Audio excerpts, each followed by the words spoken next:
Have you ever wondered why so many startups fail? I mean, they're full of brilliant people, they have these amazing ideas, but they still crash and burn. Well, that's the big question at the very heart of Eric Ries's book, The Lean Startup. We're going to break down its core ideas, which are really all about a scientific way to build a business without wasting your two most important resources, your time and your money. Let's dive in. So, this is how Eric Ries felt when his first company failed. Just picture it. He and his team had poured everything they had into this thing.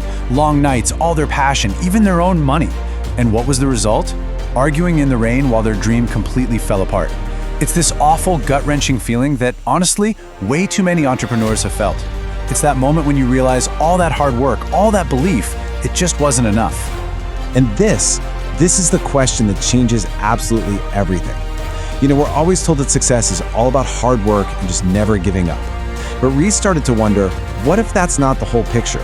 What if the old way of doing things, writing a perfect business plan, building in secret for months, and then doing a big launch, what if that's actually causing the failure?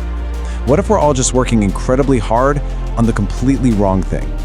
This brings us to the big myth of the startup world. We all see the magazine covers, right? The stories about genius founders with a world-changing product and perfect timing. But the painful truth, the one that Ries had to live through, is that most startups don't make it. And it's not because they weren't determined enough. They fail because they spend all their time and energy perfectly building something that nobody actually wants. After his first company went under, this was the question that just haunted Eric Ries. He had this realization that, yeah, failure is learning, but the learning came way too late, after all that time and money was already gone. So the real problem wasn't just failing, it was how incredibly inefficient the whole process was. How could they have figured out their plan was wrong much sooner? And here we have it, the fundamental shift in thinking. The main goal of a startup isn't just to build a cool product or to make a bunch of money. When you're operating in total uncertainty, your number one job is to learn.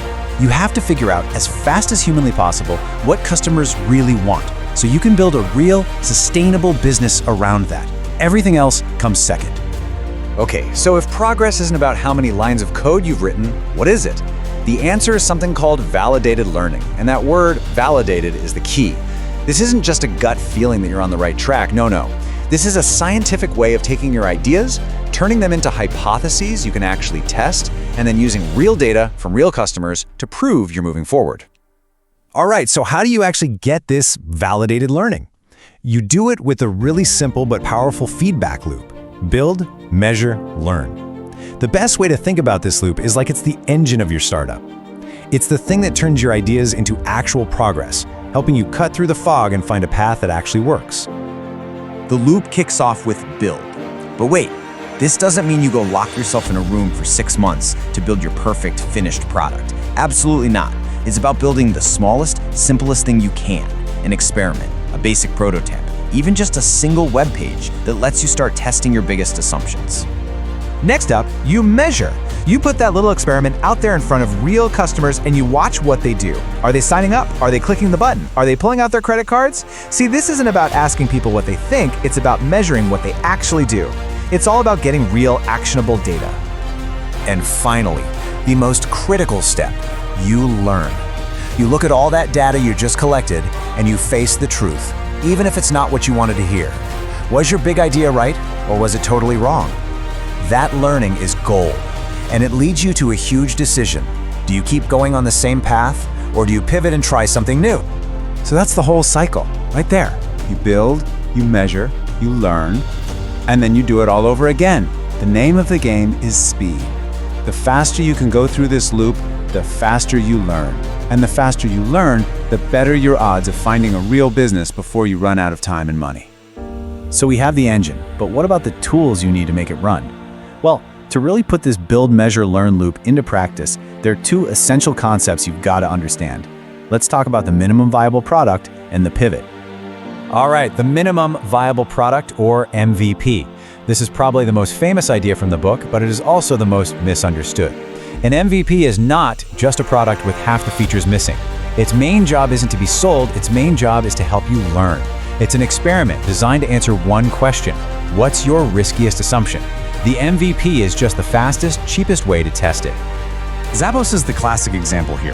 The founder's big vision was this massive online shoe store, but his biggest, riskiest assumption was a simple one. Would people even buy shoes online without trying them on first? So instead of building a giant warehouse, his MVP was just a simple website. He went to local shoe stores, took pictures of their shoes, and posted them online. If someone ordered a pair, he'd go buy it from the store and ship it himself. He tested his biggest risk with almost no upfront effort. That is a true MVP. Or think about Dropbox. Their product was super complex, this file syncing thing that was supposed to work like magic. But how do you explain magic? It's hard. So before they wrote a single line of code for the final product, their MVP was just a simple video. It showed what the product would do, and at the end, it asked people to sign up for a waiting list. Well, the signups absolutely exploded, proving their main idea. People desperately wanted this. Now, what happens when the data from your MVP tells you that your big idea was wrong? Well, that's when you pivot. And a pivot isn't admitting you failed. Not at all. It's a smart, strategic move. It means you've learned something so important that you need to change direction. Honestly, it's one of the bravest things a startup can do. Let's look at Wealthfront. They originally started as a company called Kaching, which was basically a stock-picking game. The idea was that they'd find the best amateur investors and then let other people copy their trades. But the data from their experiments showed a huge problem. People just didn't trust amateurs with their real money. So they pivoted. They kept the technology, but they completely changed the strategy to focus on vetted professional managers. That one pivot, based on what they learned, was the key to their entire success.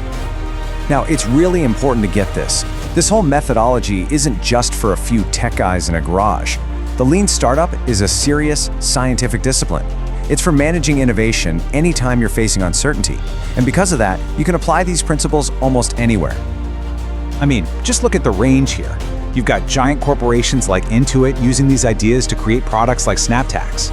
You've got government agencies using it. We're seeing it pop up in manufacturing, in restaurants, even in laundry services in India. Basically, any place where the path forward isn't clear, this method can help. And when you boil it all down, that's really what this is all about. The lean startup isn't just a list of rules you follow. It's a mindset. It's about having the humility to admit you don't have all the answers, the discipline to test your ideas with real evidence, and the speed to learn faster than everyone else. It's really the modern playbook for building something that actually lasts. So, this leaves us with one last thought. This approach isn't just for founders. It's for anyone who has an idea, whether that's a new business, a project you're working on, or even a community initiative. The rules are the same. Stop trying to plan everything perfectly by yourself and start learning from the real world. So the only question left is, what's the one big, crucial assumption behind your great idea, and how fast can you test it?